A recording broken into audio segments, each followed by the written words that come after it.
روشنی کے ہتھیار باندھ لیں گے نا تو پھر کوئی مصیبت، کوئی پریشانی، کوئی اپنی سی قوت طاقت ہمیں چھونے نہیں پائے گی.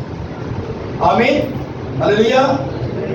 تو اس لیے میرے عزیزو ہم نے اس بات پہ غور کرنا ہے، اس بات کی طرف ہم نے توجہ کرنی ہے کہ خدا کا کلام ہماری رہنمائی کرتا ہے. وائس کی کتاب پڑھیں گے، اس کا 7 باب اور اس کی 20ویں آیت. اس میں لکھا گیا کیونکہ زمین پر کوئی ایسا راست باز نہیں کہ نیکی کرے اور خطا نہ کرے. ہلیلویا. بات کی سمجھ آ رہی ہے؟ کلام میں لکھا گیا کہ کوئی زمین پر راست باز نہیں ہے، کوئی ایسا راست باز نہیں ہے کہ جڑا صرف نیکی کر رہا ہے گناہ نہ کرے یا خطا نہ کرے. ہر انسان گناہ کرتا ہے اور کلام لکھا گیا کہ گناہ کی مزدوری موت ہے. اور جو بھی انسان گناہ کرتا ہے موت اس پر آ جاتی ہے. آدم نے گناہ کیا اور اس پر جو ہے موت آئی اور باقی دن سے باہر نکل گیا. آمین. تو اسی لیے میرے عزیزو جو انسان گناہ کرتا ہے وہ گناہ کا غلام ہے. اور کلام میں لکھا گیا کیونکہ زمین پر کوئی ایسا راست باز نہیں کہ صرف نیکی کرے اور خطا نہ کرے. ہر انسان خطا کرتا ہے، گناہ کرتا ہے اور خدا جو ہے وہ ہمارے گناہوں کو معاف کرتا ہے. اس کا لہو جو ہے وہ ہماری حفاظت کرتا ہے. اس کے خون سے ہم شفا پاتے ہیں، اس کے خون سے ہم رہائی پاتے ہیں. اس کے جب ہاتھ کے نیچے آ جاتے ہیں، اس کا بلڈ اپنے اوپر لے لیتے ہیں تو ہم ہر طرح کی مصیبتوں سے بچ جاتے ہیں. آمین، ہلیلویا. تیسرا یوحنا پڑھیں گے اور اس میں لکھا گیا اس کا پہلا باب اس کی 4 آیت. اس میں لکھا ہے میرے لیے اس سے بڑھ کر اور کوئی خوشی نہیں کہ میں اپنے فرزندوں کو حق پر چلتے ہوئے سنوں. کیسی خوبصورت بات ہے. کہتا ہے میرے لیے اس سے بڑھ کر کوئی اور خوشی کی بات نہیں ہے کہ میں اپنے بچوں کو، اپنے فرزندوں کو، اپنی اولاد کو جو ہے وہ اچھے کاموں پر چلتے ہوئے سنوں. ہلیلویا. جب بچہ اچھا کام کرتا ہے نا تو جب باہر سے لوگ اس کی تعریف کرتے ہیں تو ماں باپ کتنا خوش ہوتا ہے، کتنا خوش ہوتا ہے. بچے کی تعریف سن کے ماں باپ اتنے خوش ہوتے ہیں کہ میری اولاد جو ہے وہ اچھی ہے، نیک ہے، اور لوگ اس کی تعریف کرتے ہیں. جب آپ کے بچے پڑھ لکھ جاتے ہیں، اچھی جاب حاصل کرتے ہیں، اچھے مقاموں پہ جاتے ہیں تو یہ بھی ماں باپ کے لیے بہت بڑی آنر کی بات ہے. آمین. سو اس لیے کلام یہ فرماتا ہے کہ فرزند کو حق پر چلتے ہوئے جب میں سنتا ہوں تو میرا دل خوش ہو جاتا ہے.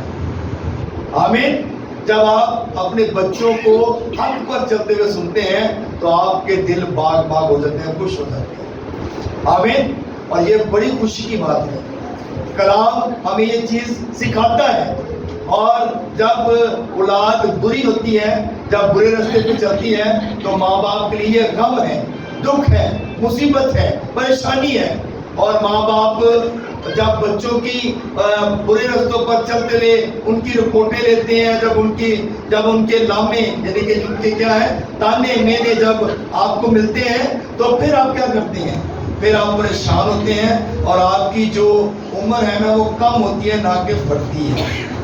ماں باپ کی عمر کم ہو جاتی ہے کیونکہ ماں باپ اپنے بچوں کی ان پرابلم سے پریشان ہو جاتا ہے کہ اس کے بچے بری راہ پر چل رہے ہیں. اور کلام ہمیں کیا سکھاتا ہے؟ اپنے بچوں کی اس راہ پر تربیت کا جس پر اس نے چلنا ہے. اور کوئی ماں باپ نہیں چاہتا ہے کہ اس کے بچے جو ہے بری راہ پر چلیں. اور کبھی بھی ایسی تربیت ہمارے جو ماں باپ ہیں وہ ایسی تربیت نہیں دیتے. ماں باپ ہمیشہ اپنے بچوں کو اچھی تربیت دیتے ہیں تاکہ وہ اچھی راہ پر چلیں اور اچھے کام کریں، تاکہ جو خدا کا کلام ان کے اندر ہو اور خدا ان کی ہر طرح سے مدد اور حفاظت کرے. آمین. ہلیلویا، ہلیلویا. نوح کی کتاب دیکھیں گے اور اس کا 3 باب اور اس کی 26 آیت. اس میں لکھا ہے یہ خوب ہے کہ آدمی امیدوار رہے اور خاموشی سے خداوند کی نجات کا انتظار کریں۔ کہتا یہ اچھی بات ہے کہ یہ خوب ہے کہ آدمی جو ہے وہ کیا کرے، امیدوار رہے۔ امیدوار ہم نے کس کے رہنا ہے؟ خدا کے، کہ خدا ہماری زندگی کے اندر کام کرے، خدا ہماری زندگی کے اندر جو ہے وہ معجزات کرے، اور ہمارا کیا کام ہے؟ خاموشی میں بیٹھنا اور خدا کی نجات کے کاموں کو دیکھنا۔ آپ اس بات کو دیکھیں، جب آپ دعا کرتے ہیں پھر آپ انتظار کرتے ہیں کہ خدا میری زندگی کے اندر معجزہ کرے۔ جس مقصد کے لیے آپ نے دعا کی، جو کام آپ نے خدا کے آگے رکھا، تو جب آپ اس کے لیے دعا کرتے ہیں تو پھر آپ انتظار کرتے ہیں کہ خدا میری زندگی کے اندر وہ معجزہ کرے، وہ کام کرے، تاکہ خدا مجھے بلیس کرے، اور خدا ایسا کرتا ہے۔ آمین۔ یہ ہمارا ایمان ہے کہ خدا ہمارے لیے سب کچھ کرتا ہے۔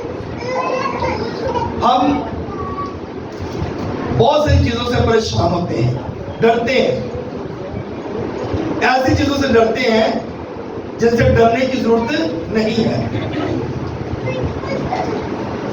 ہم حالات سے ڈرتے ہیں، ہم لوگوں سے ڈرتے ہیں، ہم ابلیس سے ڈرتے ہیں، ہم اندھیرے سے ڈرتے ہیں، ہم غریبی سے ڈرتے ہیں، غربت سے ڈرتے ہیں،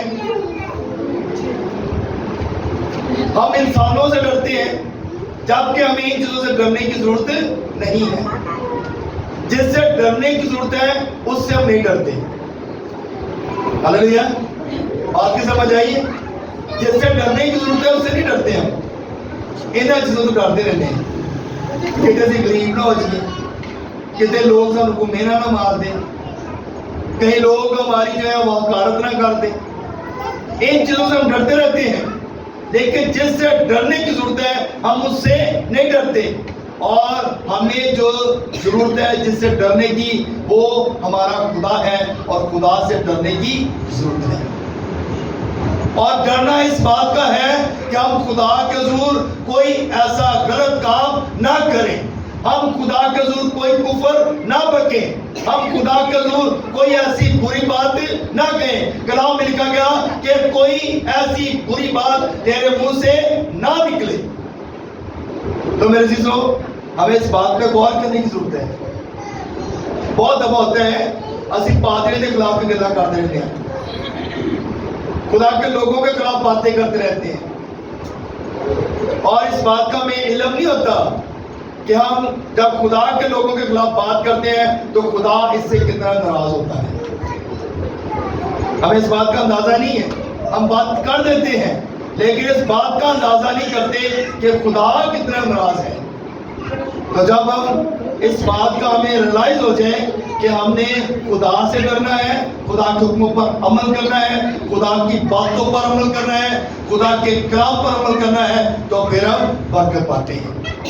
کلام میں لکھا گیا، اس غریب نے دہائی دی اور اس نے اس کی فریاد کو سنا اور اسے اس کے ساتھ سب مصیبتوں سے اسے رہائی بخشی۔ جب ہم خدا کے حضور دہائی دیں گے، خدا کے حضور آئیں گے، خدا کے حضور دعا کریں گے، تو پھر ہمارا خدا ہمیں ہماری ہر مصیبتوں سے کیا کرے گا؟ آزاد کرے گا، اور ہمیں ہر طرح سے بلیس کرے گا۔ اس لیے میرے عزیزو، ہمیں اس بات پہ غور کرنے کی ضرورت ہے۔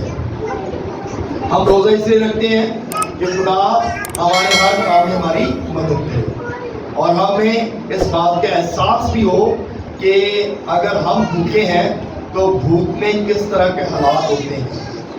اگر کوئی غریب ہے، اس کے پاس کھانا نہیں ہے، تو اس بات کا ہمیں ریلائز ہوتا ہے کہ اس کو کھانے کی ضرورت ہے۔ یہ روزہ اس لیے رکھا جاتا ہے تاکہ ہمیں اس بات کا غریب لوگوں کا، بھوکے لوگوں کا بھی احساس ہو۔ تو ہم نے اس بات کا بھی احساس کرنا ہے کہ خدا ہماری مدد کرے، اور خدا ہمیں اس لائق بنائے کہ ہم دوسروں کے لیے برکت کا باعث بن سکیں۔ سو میرے عزیزو، آج کا خوبصورت پیغام یہی ہے کہ ہم نے دوسروں کے لیے برکت کا باعث بننا ہے اور دوسروں کے لیے دعا کرنی ہے۔